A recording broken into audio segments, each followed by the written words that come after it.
আজকের গল্প ভূতের রাজা। লেখক হেমেন্দ্র কুমার রায়। সরকারি কাজে বিদেশে থাকি, ছুটি নিয়ে দেশে ফিরছি। সাঁওতাল পরগনার যে জায়গায় আমার কর্মস্থল, সেখান থেকে রেল স্টেশনে যেতে হলে প্রায় 30 মাইলের ওপর পথ পার হতে হবে। পাহাড়ে পথ এক মাইল হচ্ছে 2-3 মাইলের ধাক্কা। তারপর রাতের বেলায় পথে বাঘ ভাল্লুকের সঙ্গে আলাপ হওয়ার সম্ভাবনাও কম নয়। সকালবেলায় বেরোলেও মাঝপথে সন্ধে হবেই। তখন একটা আশ্রয় দরকার। মাঝপথের কাছাকাছি স্থানীয় রাজার একটি শিকার কুঠি ছিল। রাজা বা তার বন্ধুরা শিকারে বেরোলে এই কুঠি হতো তাদের প্রধান আস্তানা। রাজার ম্যানেজারের সঙ্গে আলাপ ছিল, তাকে গিয়ে অনুরোধ জানালুম শিকার কুঠিতে একটা রাতের জন্য আমাকে মাথা গোজবার জায়গা দিতে হবে। ম্যানেজার বললেন, এখন শিকারের সময় নয়, কুঠি খালি পড়ে আছে। আপনি আপনি এক রাত কেন, 1 মাস থাকতে পারেন। এখানকার পুলিশ সুপারিনটেন্ডেন্ট টেলর সাহেবও আজ রাতটা সেখানে বিশ্রাম করবেন। কুঠিতে আরো ঘর আছে, আপনারও থাকার অসুবিধা হবে না। কিন্তু কিন্তু কি? কিন্তু আপনার সেখানে রাত কাটাতে পারবেন কি? কেন পারবো না? লোকের মুখে শুনি কুঠিতে নাকি অপদেবতার ভয় আছে। অপদেবতা? হ্যাঁ, অপদেবতা ছাড়া আর কি বলবো। কুঠির পাশেই শালবনের ভেতর সাঁওতালদের এক ভুতুড়ে দেবতা আছে। সেই দেবতা নাকি ভূতের রাজা। তার ভয়ে সাঁওতালরা পর্যন্ত সন্ধ্যার পর ও পাড়া মারায় না। তারা বলে তাদের দেবতা নাকি রাতের বেলায় কুটির ভেতরে ঘুমোতে আসে। আমি হো হো করে হেসে উঠলুম। বেশ তো, মানুষ হয়ে দেবতার সঙ্গে রাত্রিবাস করব, এটা তো মস্ত পুণ্যের কথা। আমি রাজি। ম্যানেজার বললেন, আমি অবশ্য ওসব ছেলে মানসিকতায় ততটা বিশ্বাস করি না, তবু বলা তো যায় না। যথা সময় ডুলিতে চড়ে রওনা হয়ে সন্ধ্যার কিছু আগেই শিকার কুটিতে পৌঁছলুম। ডুলি বেয়ারেরা বলে গেল, মাইল 3 তফাতে একটা গাঁয়ে গিয়ে তারা আজকের রাতটা কাটাবে, কাল সকালে আবার ডুলি নিয়ে আসবে। কুটির বারান্দায় একখানা বেতের চেয়ারে বসে টেলার সাহেব তামাকের পাইপ টানছিল। সাহেবের সঙ্গে আমারও বেশ পরিচয় ছিল। আমাকে দেখে সাহেব বললে, এই যে গুপ্তা যে, তুমি কোথায় যাচ্ছ? ছুটি নিয়ে দেশে ফিরছি। আর তুমি? আমি হোমে যাচ্ছি। তুমি কি আজ এখানে থাকবে? হ্যাঁ সাহেব। বেশ বেশ, দুজনে একসঙ্গে রাত কাটানো যাবে, এ ভালোই হলো। দুজন কেন সাহেব? 3 জন। 3 জন আবার কে? তুমি কি আমার আর্দালির কথা বলছো? ও, তাকে আমি মানুষের মধ্যেই গণ্য করি না। না সাহেব, আমি তোমার আর্দালির কথা বলছি না। তবে কি কুঠির দারোয়ানের কথা ভাবছো? না, সে রাত্রে এখানে থাকে না। আরে না না, আমি দারোয়ানের কথাও বলছি না। তুমি শোনোনি সাহেব, সাঁওতালদের এক দেবতা রাত্রে আমাদের সঙ্গী হতে পারেন? টেলর হেসে ফেললেন। শুনেছি বটে, তা সে রূপকথার এক বর্ণ আমি বিশ্বাস করি না। তুমি করো নাকি? করলে একলা এখানে রাত কাটাতে আসি? টেলর পাইপে 3-4টে টান মেরে বলল, দেখো গুপ্ত, সাঁওতালদের এই দেবতাটিকে আমি দেখেছি। এমন বিভৎস দেবতা পৃথিবীতে আর 2টি নাই। তাকে দেখে আমার ভারী পছন্দ হয়েছে। পছন্দ হয়েছে? হ্যাঁ, তাই ঠিক করেছি কাল যাবার সময় তাকে আমি সঙ্গে করে নিয়ে যাব। ইংল্যান্ডে আমার বাড়ির বৈঠকখানায় তাকে সাজিয়ে রেখে দেব। আমার বন্ধুরা তাকে দেখলে খুব তারিফ করবে। আমি হেসে বললাম, তাহলে বোঝা যাচ্ছে কাল থেকে দেবতার কুটির ভিতরে শুতে আসবেন। তবে এই বেলা তাকে একবার দর্শন করে আসি। তার আড্ডা কোথায়? টেলর আঙুল দিয়ে দেখিয়ে বললেন, ওই যে ওইখানে। মিনিট খানেকের পথ। পায়ে পায়ে এগিয়ে গেল। কুটির পাশেই অনেকগুলো শাল গাছ দল বেঁধে দাঁড়িয়ে আছে। তাদের ছায়ায় একটা পাথুরের ঢিপির উপর মানুষের মতো উঁচু একটা মূর্তিকে দেখতে পেল। মূর্তিটা রং করা কাঠের। তার দেহ মাপে মানুষের মতন বটে, কিন্তু তার মুখ দানবের মতন প্রকাণ্ড। আর সে মুখের ভাব কি ভয়ঙ্কর! দেখলেই বুকের কাছটা ছাত ছাত করতে থাকে। মাথার চুলগুলো সাপের মতো ঝুলছে, কান দুটো হাতির মতন, মুখখানা খানিক সিংহ আর খানিক ভাল্লুকের মতন। দুটো গোল গোল কাঁচের চোখ আগুনের মতো জ্বলছে। হাঁ করা বড় বড় দাঁতওয়ালা, মুখের ভিতর থেকে লাল টকটকে রাঙা লকলকে জীবের আধখানা বেরিয়ে পড়েছে এবং ঝুলছে। কাঁধ মুন্ডের মাঝখানে গলাটা দেখলে মনে হয় কে যেন একটা লিকলিকে সরু বাকারির উপরে মুখখানাকে বসিয়ে দিয়েছে। হাত দুখানা বাঘের থাবার মতো। কোমরের কাছ থেকে পা পর্যন্ত দেহের কোনো অঙ্গ দেখা যাচ্ছে না। কাঠকে খুদে আর অন্য অঙ্গ গড়াই হয়। মূর্তির গায়ের রং আলকাতরার মতন কালো, আর মুখের রং খানিক সাদা, খানিক তামাটেও খানিক হলদেটেও আছে। ভাবলুম, এই মূর্তি যদি সত্য সত্য রাত্রে কুটির ভেতর ঘুমোতে আসে, তাহলে আমাদের ঘুমিয়ে জীবনে আর ভাঙবে কি? ধীরে ধীরে কুটির দিকে ফিরে এলুম। টেলর পশ্চিমের আকাশের দিকে তাকিয়ে কি দেখছিল, আমাকে দেখে সে বললে, বুঝছো, খুব ঝড় বৃষ্টি আসছে, ওই দেখো। সত্য কথা, পশ্চিমের আকাশখানা আচম্বিতে ঠিক যেন কালো কষ্টিপাতের হয়ে গেছে। ঝড় উঠতে আর দেরি নেই। ঝড় এসে সমস্ত অরণ্যতে জাগিয়ে দিয়েছে গেছে। ঝড় এসে সমস্ত অরণ্যতে জাগিয়ে দিয়ে গেছে। এখন বৃষ্টি ঝরছে মুষলধারে। অনেক রাত টেলরের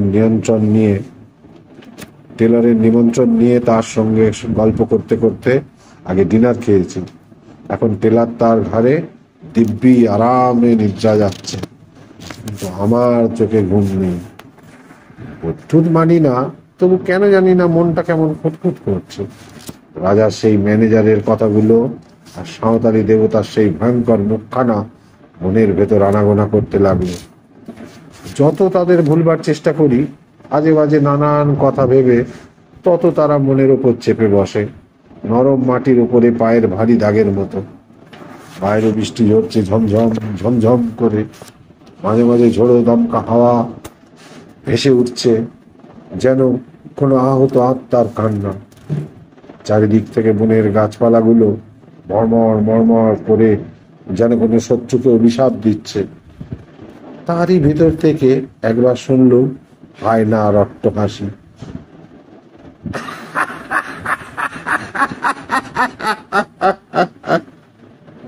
শুনলুম শিগাল দলের মরা কান্না।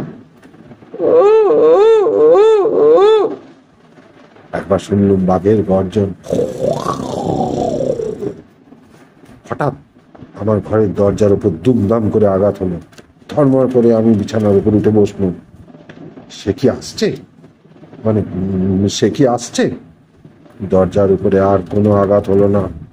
ঝোড়ো হাওয়ার ঝাপটায় দরজা মুটে উঠেছে নিশ্চয়। নিজের কাপুরুষটার জন্য মনে মনে নিজেই লজ্জিত হয়ে আবার শুয়ে পড়বার চেষ্টা করছি। এমন সময় বাইরে থেকে ক্ষণ ক্ষণ ঝাঁঝালো গলায় শুনলুম, ধীর কসিন ঘন্টা বাড়ি মা কাওয়াড়। এ তো সাঁওতালি ভাষা, নিশ্চয়ই কোনো সাঁওতাল গান গাইছে। কিন্তু এত রাত্রে এমন ঝড় বাদলে এই হিংস্র জন্তু ভরা গভীর অরণ্যের মধ্যে কে সাঁওতাল মনের আনন্দে শখ করে গান গাইতে আসবে? আবার দরজার উপর ঘন ঘন আঘাত হলো, এবার আরো জোরে। আর সমস্ত শরীর রোমাঞ্চিত হয়ে উঠল। এ তো ঝড়ের ধাক্কা নয়, নিজে সত্য সত্যই কে দরজা ঠেলছে তো ঠেলছে। তবে কি সে এসেছে? তবে কি সে এখানে ঘুমোতে এসেছে? আবার গান শুনলুম, এবারে আমার খুব কাছে, একেবারে কুঠির বারান্দার উপরে। সেই তীব্র গনখনে গলার গান,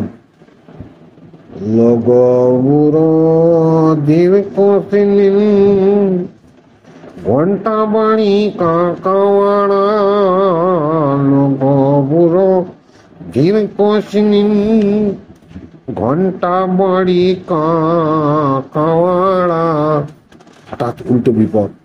কুটির ভিতর দিককার দরজায় ঘন ঘন আঘাত।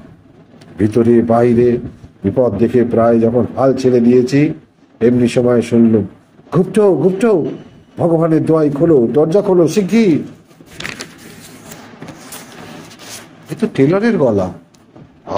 বাঁচলুম। তাড়াতাড়ি উঠে দরজা খুলে দিলুম। টেলর হুড়মুড় করে ঘরের ভেতর ঢুকে পড়ল। তার চোখ মুখ পাগলের মতো, তার হাতে বন্দুক। আমি তাকে দু হাতে চেপে ধরে বলল, মিস্টার টেলর, কি হয়েছে? এত রাত্রে কি দরকার? টেলর দেওয়ালে ঠেসাম দিয়ে দাঁড়িয়ে দাঁড়িয়ে বললে, গুপ্ত আমার ঘরের দরজায় ক্রমাগত মারছে আর গান গাইছে। তুমি কি আমার ঘরের দরজার কাছে গিয়ে আমাকে ডাকছিলে? আমি বললুম, না না, আমি আমার বিছানা ছেড়ে এক পাও নড়িনি, কিন্তু আমারও ঘরের দরজায় কে নাড়ছে আর গান গাইছে। ওই ওই শোনো। দুম দুম করে আমার ঘরের দরজায় আবার দুবার প্রচন্ড আঘাত হলো, আর সঙ্গে সঙ্গে সেই গান,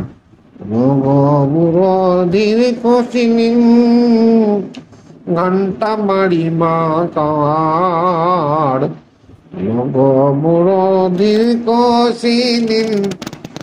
ঘন্টা বাড়ি মা কার। আচমকা আবার একটা ঝড়ের ঝাপটা এসে দরজা জানলার উপরে আছড়ে পড়ল, এবং সঙ্গে সঙ্গে একটা খড়খড়ি দুমদাম করে ফুটে গেল। সঙ্গে সঙ্গে বিদ্যুতের আলোকে স্পষ্ট দেখলুম বারান্দার উপরে আর একটা জীবন্ত ছায়ামূর্তি রয়েছে।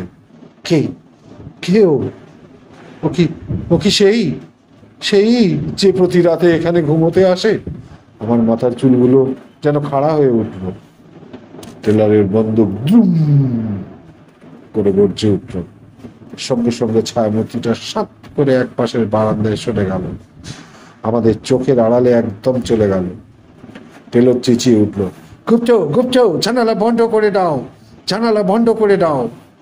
পা চলতেই চাইছিল না, কিন্তু পাছে টেলর মনে করে বাঙালি কাপুরুষ। সেই ভয় নিজের সমস্ত দুর্বলতাকে দমন করে আমি জানলার পাল্লা দুটো আবার বন্ধ করে দিলুম। টেলর টলতে টলতে আমার বিছানার উপর বসে পড়ে বলল, গুপ্ত, কিছু মনে করো না, আমি আমি আজ তোমার বিছানায় তোমার সঙ্গে রাত কাটাবো। বাইরে আবার কে গান গাইলে, ঘন্টা বাড়ি মা কাওয়ার। সকালবেলা, কিন্তু তখনও সমানভাবে বৃষ্টি ঝরছে আর ঝরছে। আস্তে আস্তে দরজা খুলে বারান্দায় এসে দাঁড়ালুম। সারা আকাশখানা যেন কালো মেঘের ঘেরাটোপ দিয়ে ঢাকা। সূর্যকে যেন আজ কোনো অন্ধকার রাহু গ্রাস করে ফেলেছে। যতদূর নজর চলে খালি দেখা যায় অগণ্য শ্যামল তরুর বিরাট সভা আর শৈলমালার গর্বোন্নত শিখর, এবং তারই ভেতরে এসে পড়েছে তীরের চকচকে ফলার মতো বৃষ্টির অশ্রান্ত ধারা। কোথাও পশু পক্ষী কীট পতঙ্গ বা কোনো জীবের চিহ্ন পর্যন্ত নাই। পথের উপর দিয়ে ক্ষুব্ধ জলস্রোত যেন কোন অদৃশ্য শত্রুকে বেগে আক্রমণ করতে ছুটে চলেছে।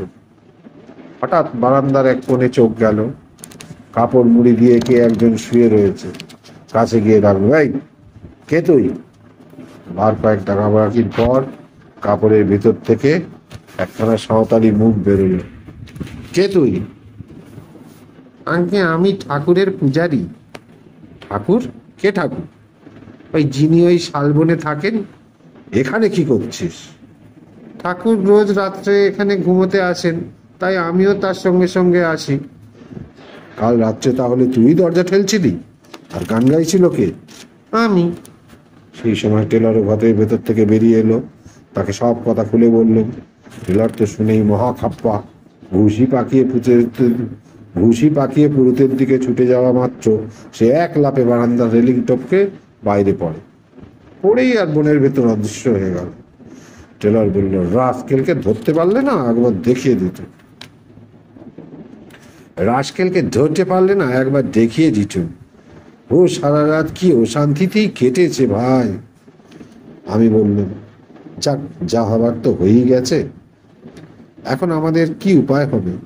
কুটির দারোয়ানও এলো না, ডুলি বেয়ারারাও এই দুর্যোগের ভয় হয়তো আসবে না। আমরা যাব কেমন করে? টেলর বলল, আমাকে যেমন করেই হোক আজ যেতেই হবে। বোম্বে যাবার টিকিট কিন্তু আমি কিনে ফেলেছি। উপায় থাকলে তোমাকেও আমি স্টেশন পর্যন্ত পৌঁছে দিতাম, কিন্তু আমার 2 সিটার গাড়ি। আমি, আমার আর্দালি, তুমি, তোমার চাকর আর তোমার মালপত্র অতটুকু গাড়িতে তো ধরবে না। কাজেই তোমাকে এখানে ফেলে রেখেই আমাকে যেতে হবে। আর্দালি? টেলরের আর্দালি এসে সালাম করলো। টেলর বললেন, আমার মালপত্র সব গুছিয়ে নিয়ে গাড়িটি চলল। তারপর শালবন থেকে সেই কাঠের পুতুল তুলে নিয়ে এসো। আমি বললাম, তুমি কি সত্যি সত্যি ওই পুতুলটা ইংল্যান্ডে নিয়ে যেতে চাও? টেলর বললি, নিশ্চয়ই, আমার যে কোঠা সেই কাজ। আবার রাত এলো, বৃষ্টি এখনো থামেনি, আমি এখনো কুটিতে বন্দি হয়ে আছি। টেলর চলে গেছে এবং যার সময় সাঁওতালদের ভূতের রাজাকেও সঙ্গে করে নিয়ে গেছে। সে আর কুটির ভিতরে ঘুমোতে আসবে না। চোখে ঘুম আসছিল না। একখানা ইংরেজি নভেল বার করে পড়তে বসলো। ঘন্টার এক তন্দ্রার আবেশ এলো।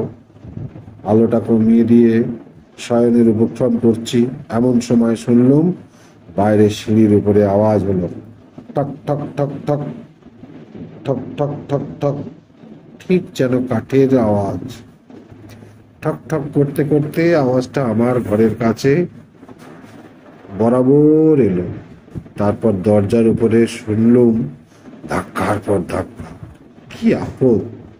টেলর তো পুতুলটাকে নিয়ে কোন সকালে বিদায় হয়েছে, আবার কে জ্বালাতে এলো? নিশ্চয়ই যে সাঁওতাল পুরুত বেটা। সে হতভাগ্য রোজ রাত্রে এইখানে আরাম করে ঘুমোয় আর চারদিকে রটিয়ে দেয়, কুটিরের ভেতর ভূতের রাজা শুতে আসে। ধাক্কার জোর ক্রমেই বেড়ে চলল। একবার ভাবলুম দরজা খুলে আর পুরুতটাকে লাথি মেরে তাড়িয়ে দিই। তারপর মনে হলো সেই কাজ ঠিক হবে না। এই দুর্যোগে বিজন জঙ্গলের ভিতর রাত্রে একলা আমি আছি। যদি কোনো দুষ্টু লোক কুমতলবে এসে থাকে। বন্দুকটা নিয়ে গিয়ে দরজার কাছে দাঁড়ালো। দরজার এক জায়গায় একটা ছেঁদা ছিল। বন্দুকের নলটা সেইখানে রেখে চেঁচিয়ে বলল, কে আছো? চলে যাও, নইলে আমি এক্ষুনি বন্দুক ছুড়ব। কোনো জবাব নেই। দরজার উপরে ধাক্কাও থামলো না। এখনো আমার কথা শোনো, নইলে। বাইরে বিশ্রী গলায় কে হাসতে শুরু করলো।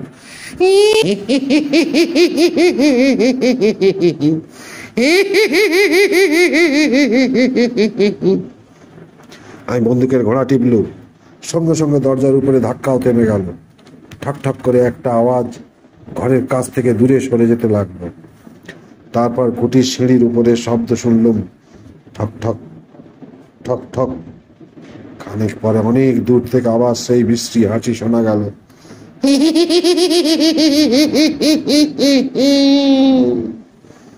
সে হাসি অমানুষিক, শরীরের রক্ত যেন জল করে দেয়। শেষ রাতে জল ধরে গেল। সকালে দরজা খুলতেই কাঁচা সোনার মতন কচি রোদ এসে ঘরখানা যেন হাসিতে ভরিয়ে তুলল।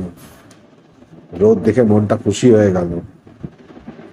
বারান্দায় বেরিয়েই দেখি এক কোণে কাপড় মুড়ি দিয়ে কে শুয়ে রয়েছে।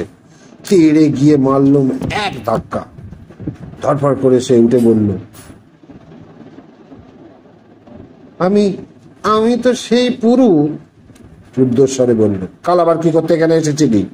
ভারী চালাকি পেয়েছিস না? লোকটার মুখের ভাব একটুও বদলালো না। শান্ত স্বরে বলল, আমার ঠাকুর কাল এখানে ঘুমোতে এসেছিলেন, আমিও তাই এসেছিলাম। তোর ঠাকুর কোথায়? সাহেব তো তাকে নিয়ে চলে গেছে। আমার ঠাকুর যেখানে থাকেন সেখানেই আছেন। মিথ্যে কথা, আমি নিজের চোখে দেখেছি টেলর তাকে নিয়ে চলে গেছে। আমার ঠাকুর যেখানে থাকেন সেখানেই আছেন। কুটি থেকে বেরিয়ে পড়ে ছুটে পাশের শালবনে গিয়ে হাজির হলুম। সবিস্ময়ে দেখলুম ভূতের রাজা চোখ পাকিয়ে লক লকে জিভ বার করে ঠিক সেখানেই দাঁড়িয়ে আছে। আর আর আর ও কি? মূর্তির পেটের উপরে একটা গর্ত, ঠিক যেন বন্দুকের গুলির দাগ। গর্তের চারপাশে রক্ত জমাট হয়ে আছে। মূর্তির আরো নানা জায়গাতেও রক্তের চিহ্ন। তবে কি আমার বন্দুকের গুলিতেই আর ভাবতে পারলুম না, মূর্তির দিকে আর তাকাতেও পারলুম না। কেমন একটা অজানা ভয়ে আমার সমস্ত শরীর আচ্ছন্ন হয়ে গেল। প্রাণপণে দৌড়ে সেখান থেকে পালিয়ে এলুম। কলকাতায় ফিরে এসেই খবরের কাগজে এই বিবরণ পড়লুম। সাঁওতাল পরগনার police superintendent mister J Taylor কর্ম হইতে অবসর লইয়া বিলেতে যাইতেছিলেন, কিন্তু পথের মধ্যে এক বিপদে পড়িয়া খুব সম্ভব তিনি প্রাণ হারাইয়াছেন। স্থানীয় জঙ্গলের ভিতর তাহার মোটর গাড়ি পাওয়া গিয়াছে। মোটরের উপরে, ভেতরে ও চারিপাশে রক্তের দাগ, কিন্তু মিস্টার টেলর ও তাহার আর্দালির কোনো সন্ধানই পাওয়া যাইতেছে না। পুলিশ সন্দেহ করিতেছে মিস্টার টেলর ও তাহার আর্দালিকে ব্যাঘ্র বা অন্য কোনো হিংস্র জন্তু আক্রমণ করিয়াছে। নিকটস্থ জঙ্গলে এক নরখাদক ব্যাঘ্রেরও খোঁজ পাওয়া গিয়াছে। সেই ভুতুড়ে মূর্তির গায়ে যে রক্তের দাগ লেগেছিল, তাহলে সে রক্ত হচ্ছে হতভাগ্য টেলরের আর তার আর্দালির গায়ের রক্ত। এবং সেই সাঁওতাল পুরুষটাই নিশ্চয়ই কোনো গতিকে খবর পেয়ে ভূতের রাজাকে আবার শালবনে ফিরিয়ে এনেছিল। মনকে এই বলেই প্রবোধ দিলুম বটে, কিন্তু প্রতিজ্ঞা করলাম শিকার কুটিতে আর কখনো রাত্রিবাস করব না। সে কি হয় কে জানে বাবা। কেমন লাগলো গল্পটা তোমাদের? নিশ্চয়ই ভালো লেগেছে। ঠিক আছে, এরকম গল্প আরো পেতে হলে চ্যানেলটাকে সাবস্ক্রাইব করো, আর অবশ্যই লাইক করবে, শেয়ার করে দেবে বন্ধুদের সাথে, সবাই যেন শুনতে পায়। Thank you.